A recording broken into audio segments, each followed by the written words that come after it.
Assalamualaikum warahmatullahi wabarakatuh. Kami berasal dari Prodi STR Gizi kelas 2B dari kelompok 9 yang beranggotakan Darmawati Santoso, Fitra Tuljana, dan Zelfitri Murdianti. Di sini kami akan menjelaskan mengenai obesitas pada anak. Di Indonesia, berdasarkan Riskesdas tahun 2018, prevalensi obesitas balita sebanyak 3,8% dan obesitas usia di atas 18 tahun sebesar 21,8%. Target angka obesitas di tahun 2024 tetap sama di angka 21,8%. Upaya ini diarahkan untuk mempertahankan obesitas agar tidak naik. Adapun definisi menurut WHO tahun 2010 yang mana obesitas adalah penumpukan lemak yang berlebihan akibat ketidakseimbangan asupan energi dan energi yang dikeluarkan. Obesitas merupakan keadaan peningkatan total lemak dalam tubuh yang mengakibatkan kelebihan berat badan lebih dari 20% pada pria dan dari 25% pada wanita.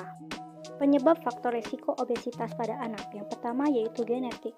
Bila salah satu orang tuanya obesitas, maka peluang anak-anak menjadi obesitas sebanyak 40-50% dan bila kedua orang tuanya menderita obesitas, maka peluang faktor keturunan menjadi 70-80%. Selanjutnya pola makan yang buruk. Konsumsi makanan tinggi kalori seperti makanan cepat saji, minuman manis, atau makanan kemasan dapat menyebabkan kenaikan berat badan pada anak.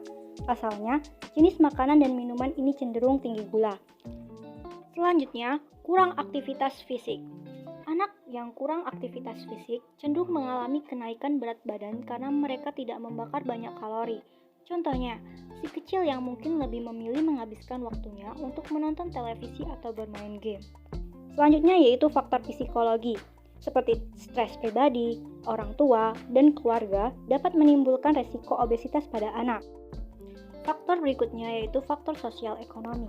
Anak-anak dengan kondisi ekonomi ke atas lebih mungkin mengonsumsi makanan tidak sehat, seperti contohnya yaitu makanan siap saji. Obesitas pada anak ditandai dengan tanda klinis yang pertama hiperpigmentasi, yang mana terdapat lipatan di daerah kuduk, lipatan ketiak, dan lipatan paha. Kemudian iritasi dan lecet di daerah-daerah lipatan atau dikenal dengan intertrigo frunculosis. Kemudian ditandai dengan blondisis atau kaki pengkor dan skoliosis atau tulang belakang melengkung. Dan anak berpayudara lebih besar, kemudian nafsu makan berlebihan dan juga gangguan sistem pernafasan seperti asma. Selanjutnya, bahaya obesitas pada anak. Yang pertama, itu ada komplikasi kesehatan, di mana pada umumnya komplikasi akibat obesitas pada anak erat kaitannya dengan perkembangan penyakit degeneratif. Contohnya seperti penyakit diabetes mellitus, hipertensi, dan asma. Bahaya yang kedua yaitu gangguan pertumbuhan muskuloskeletal, di mana berat badan yang berlebih itu akan mengganggu pertumbuhan tulang, sendi, dan otot pada anak. Yang ketiga, masalah dalam interaksi sosial, di mana anak yang mengalami obesitas cenderung mendapat stigma yang kurang diterima di lingkungan sosial usianya. Mereka juga cenderung mengalami pandangan negatif, diskriminasi, hingga perilaku bully oleh teman-temannya. Dampak bullying berpotensi mendorong mereka untuk menarik diri dari lingkungan sehingga enggan untuk berinteraksi dengan orang lain. Yang keempat, gangguan psikologis pada anak obesitas, di mana dampak obesitas pada kesehatan mental anak itu dapat menyebabkan minder atau kurangnya percaya diri. Terus bisa juga menyebabkan masalah perilaku dan gangguan belajar, kehilangan semangat juga dalam beraktivitas.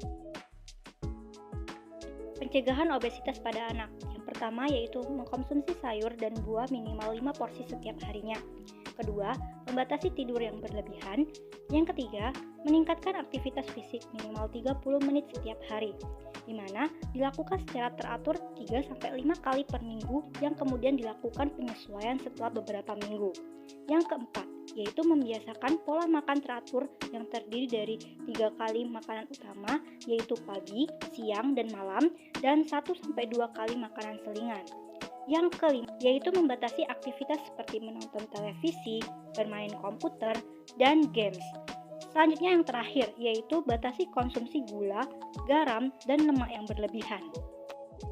Baik, itulah tadi pemaparan materi dari kami.